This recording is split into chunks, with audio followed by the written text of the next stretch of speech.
नमस्कार। जिस टॉपिक पर सब्जेक्ट पर आज बात कर रहे हैं वो है विवाह, मैरिज।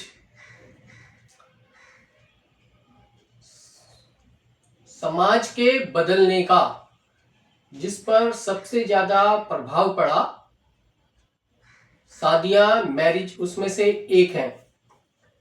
पहले के टाइम में जब शादियों के लिए कुंडली मिलान किया जाता था तो उसमें सिर्फ इस बात का ध्यान रखा जाता था कि फीमेल वधू क्या मेल के साथ निभा पाएगी या नहीं निभा पाएगी। इस बात को कुछ ऐसे बोलें तो पहले के समय में मेल डोमिनेटेड सोसाइटी थी, जहां पर कुंडली मिलाते हुए ये देखा जाता था कि क्या लड़की लड़के के साथ निभा पाएगी या नहीं निभा पाएगी। इस बात पर कम ध्यान दिया जाता था कि दोनों के विचारों का तालमेल कितना अच्छा बैठेगा। जब समाज की कई रीति रिवाजें और विचार बदल गए, रीति रिवाज नहीं बल्कि विचार बदल गए, तो अब कुंडली मिलान को दूसरी दृष्टि से, नजरिए से देखा जाना चाहिए कि बदले हुए समाज में क्या दोनों के विचार तालमेल बिठा पाएंगे या नहीं बिठा पाएंगे। मैरिज का जो हाउस है, शादी का जो हाउस है, वो है कुंडली का 7th हाउस। 7th हाउस, इसके रूलर शुक्र है। 7th हाउस किसी भी कंडीशन में 7th हाउस ही रहेगा, चाहे यहाँ पर नंबर 2 पड़ा हो, 1 पड़ा हो, 4 पड़ा हो या 10 पड़ा हो। तो शादी के लिए कुंडली देखते हुए शुक्र का विचार सबसे पहले किया जाना चाहिए। अक्सर इसमें ऐसे देखा जाता है कि अगर मेल लड़के की कुंडली है तो वहां शुक्र, और अगर लड़की की कुंडली है तो बृहस्पति की स्थिति देखी जाती है।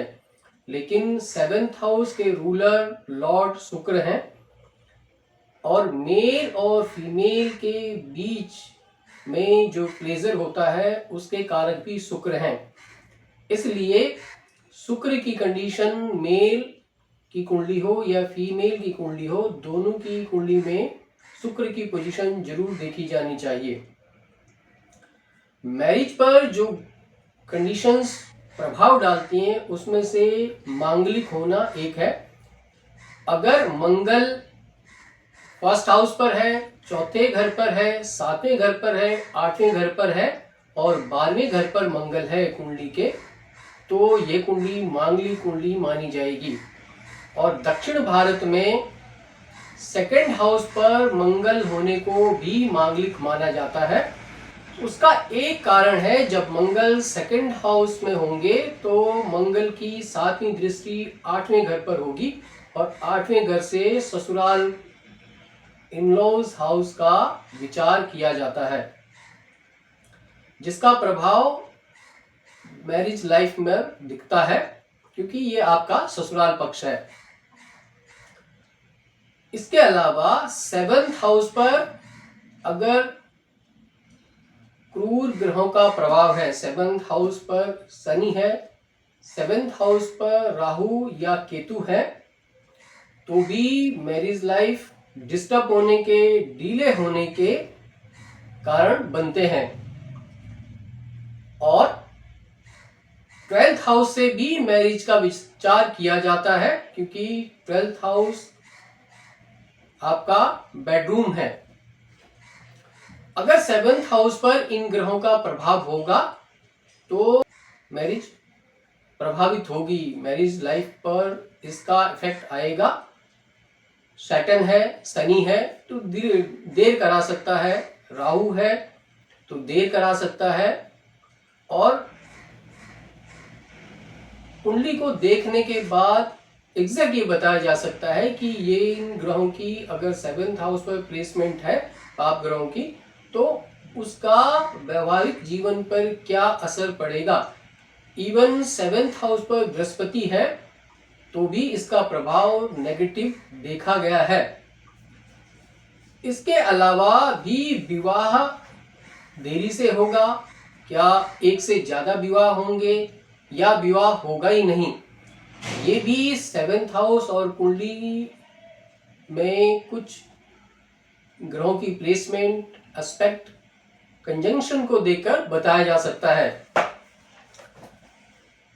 और एक सूत्र है जिससे ये देखा जा सकता है कि विवाह कैसा होगा, विवाह चलेगा नहीं चलेगा, एक से ज्यादा होंगे या विवाह में कई बाधाएं आएंगी और बाधाओं के साथ, चैलेंजेस के साथ ये विवाह चलेगा।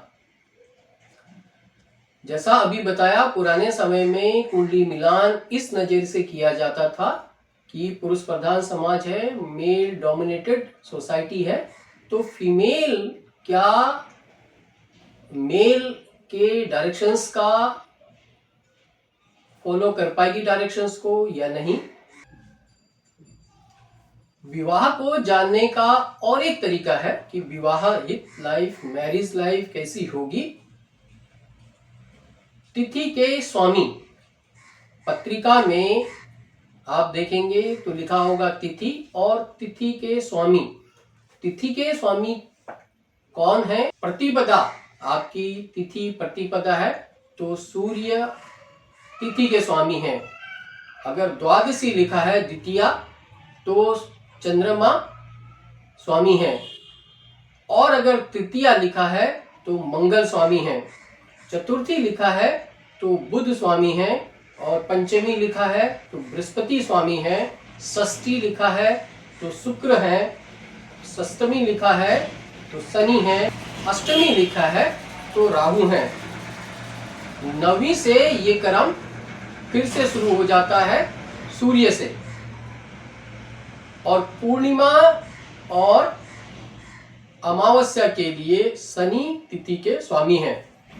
और ये क्रम दोनों में ऐसा ही चलता है, दोनों में ऐसे ही चलता का मतलब है शुक्ल पक्ष और कृष्ण पक्ष, दोनों में ये सूत्र समान रूप से लागू होता है। अब बात करेंगे द्वितीया। अगर आपकी तिथि लिखा द्वितीया और चंद्रमा कुंडली के किसी भी हाउस पर है और वो पाप ग्रहों के साथ हैं या पाप ग्रहों का उन पर प्रभाव है, तो मैरिज लाइफ में दिक्कतें आएंगी। मैरिज लाइफ डिले होगी, जल्दी हो जाएगी, काफी कुछ।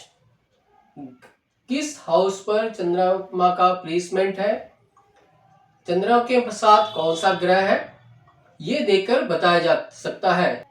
द्वितीया आपकी तिथि है और चंद्रमा अगर 2nd हाउस पर है, 4th हाउस पर है, और राहु, केतु, शनि या किसी ग्रह के प्रभाव में नहीं है, तो ये मैरिज लाइफ आपकी अच्छी चलेगी।